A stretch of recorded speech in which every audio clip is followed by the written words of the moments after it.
आज फोकस करेंगे हम रिजल्ट सीजन में हैं और महिंद्रा एंड महिंद्रा के रिजल्ट्स आए और कंपनी के रिजल्ट्स बेहतर रहे, बढ़िया रहे।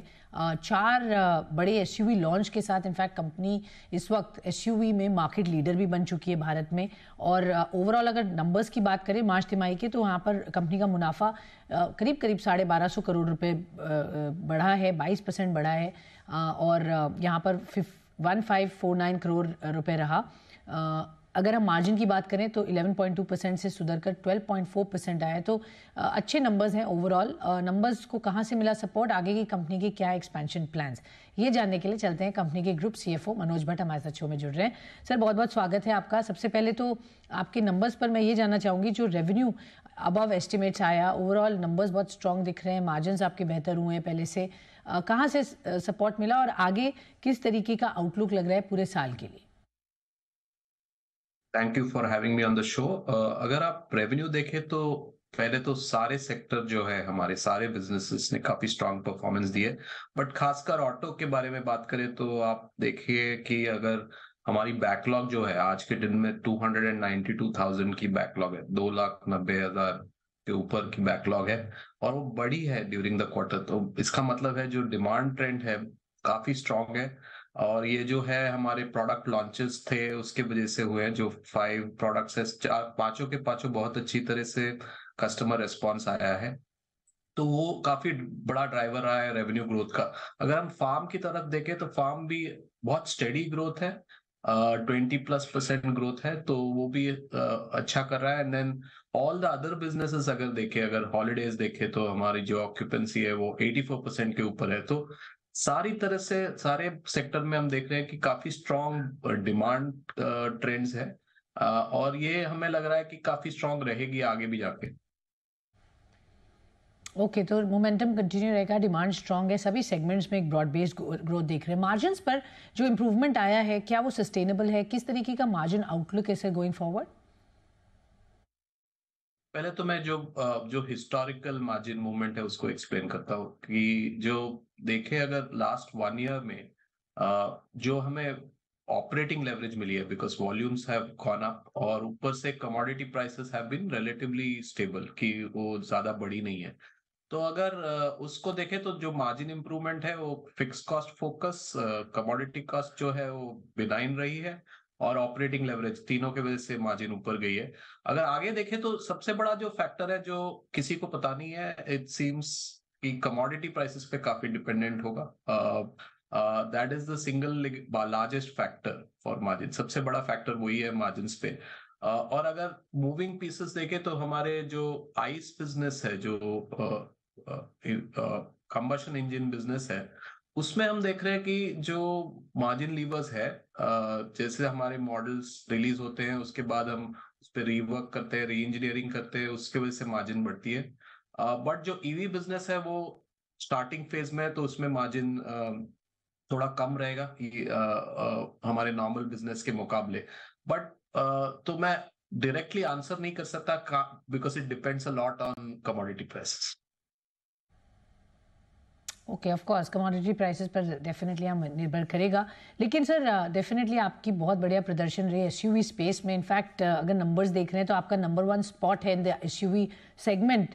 और even SUVs revenue market share with Q4 के शेयर में 19.6%, which is close to 20%, which is up 170 basis point. तो एसयूवीज को लेकर कितने गंगू हैं, किस तरीके का प्रदर्शन और डिमांड आप एक्सपेक्ट कर रहे हैं to grow in that segment, और आपकी वहां पर क्या किस तरह से अपॉर्चुनिटी लेवरेजिंग स्ट्रेटजी होगी? पहले तो जो मार्केट शेयर गेन हुई है वो जैसे कि मैंने पहले भी बताया था कि जो हमारे प्रोडक्ट्स के वजह से बढ़ी है, जो कस्टमर रिस्पॉन्स आया है। तो पहला तो हमारा गोल रहेगा कि जो प्रोडक्ट पोर्टफोलियो है वो रेगुलरली हम अपग्रेड करते रहे। और जैसे हम देख रहे हैं कि नेक्स्ट 2 इयर्स में हमारी जो लाइनअप है, तो उसमें 5 डोर थार आएगी, उसमें हमारे ईवीस आएंगे टुवर्ड्स द एंड ऑफ 2024। और बीच में जो एक दो मॉडिफिकेशंस और रिफ्रेशेस होंगी। So that is the first part of it. Second जो है, अगर आप देखें कि जो हमारी बैकलॉग है उसको हमारी फर्स्ट एफर्ट है कि उसको फुलफिल करें। उसमें जैसे मैंने बताया 290,000 के ऊपर जो हमारी बैकलॉग है, जो ऑर्डर बैकलॉग है, उसको अगर हम फुलफिल करें तो भी अगर आप देखें तो maintaining market share should be Fairlie easy comparatively, because हमें वो ऑर्डर फुलफिल करने हैं। और लास्टली अगर देखें कि ये प्रोडक्ट्स आएंगी इस स्पेस में और कस्टमर को ज्यादा चॉइस मिलेगा, so the only winner is who makes a better product. Okay, fair enough. तो ये तो बात हुई सर आपके ओवरऑल डिमांड और एसयूवी मार्केट शेयर की। अब मैं आपसे जानना चाहूँगी, जिस तरह से ट्रैक्टर्स में Q4 FY23 में एक स्ट्रॉन्ग सर्ज हमने देखा डिमांड का, Q4 मार्केट शेयर भी आपका ऑलमोस्ट 40% आया है यहाँ पर।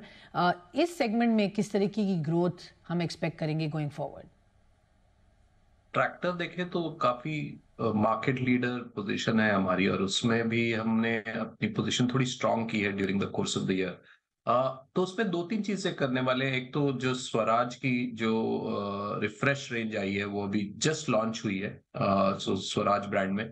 और जो हमारी नई जो ओजा रेंज है वो आ रही है इन अ फ्यू मंथ्स। सो दो बड़े न्यू लॉन्चेस है।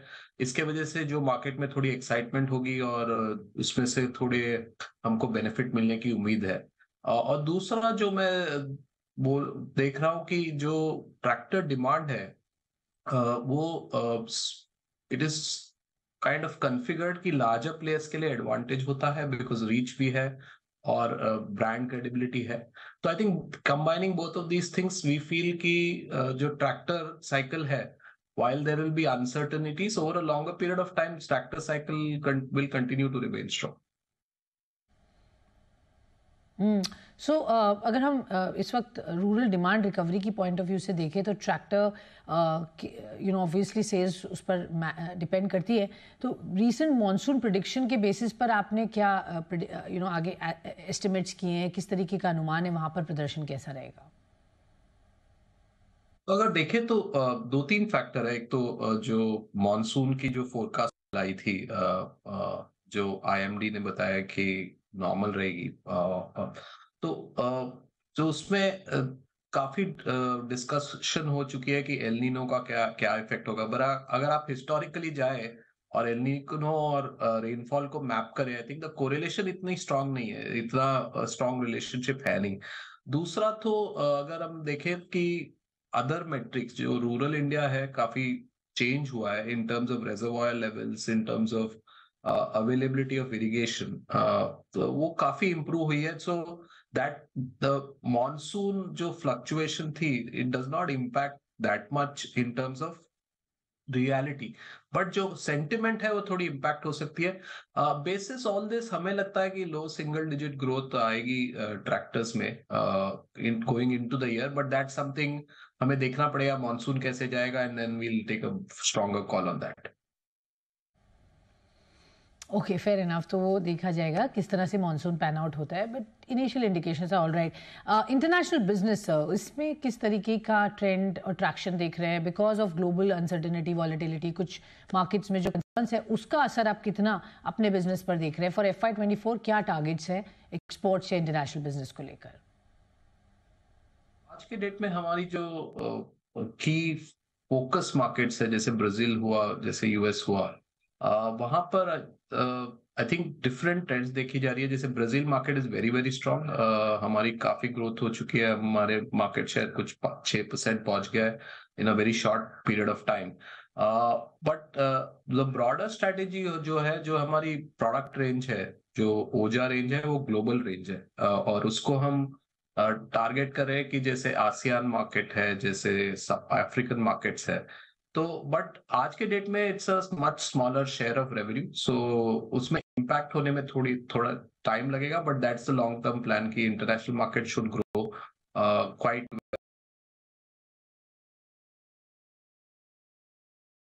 एक आखिरी सवाल आपसे जानना चाहेंगे, हम ऑटो मेकर से बात कर रहे थे, एक अप्रैल में कईयों ने प्राइस हाइक लिया था, कुछ ने मई में। आपके हिसाब से क्या, बिकॉज कमोडिटी प्राइसेस कुछ चीज़ों पर अभी भी एस्केलेटेड है, स्पेशली स्टेनलेस स्टील, तो क्या कुछ प्राइस हाइक्स हैं इन दी ऑफिंग? इफ यस, किस तरीके का टाइमलाइन आप देना चाहेंगे और क्या क्वांटम से प्राइस हाइक हो सकते हैं?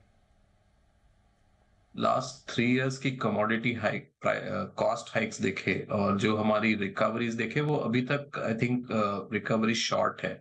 ऑन द अदर हैंड हम सडनली प्राइस हाइक करना नहीं चाहते। हमने ग्रेजुअल प्राइस हाइक वाली स्ट्रेटेजी अडॉप्ट की है, और दोनों फार्म और ऑटो दोनों में, और वो कंटिन्यू करेंगे हम जैसे जैसे हमें लग रहा है कि जो वैलिड प्राइस हाइक्स है वो करते जा रहे हैं। So that is something which will continue.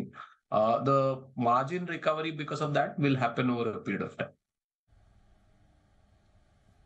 Okay, तो एक ग्रेजुअल प्राइस हाइक की स्ट्रैटेजी अपनाई है और उसी हिसाब से मार्जिन्स आगे बेहतर होंगे।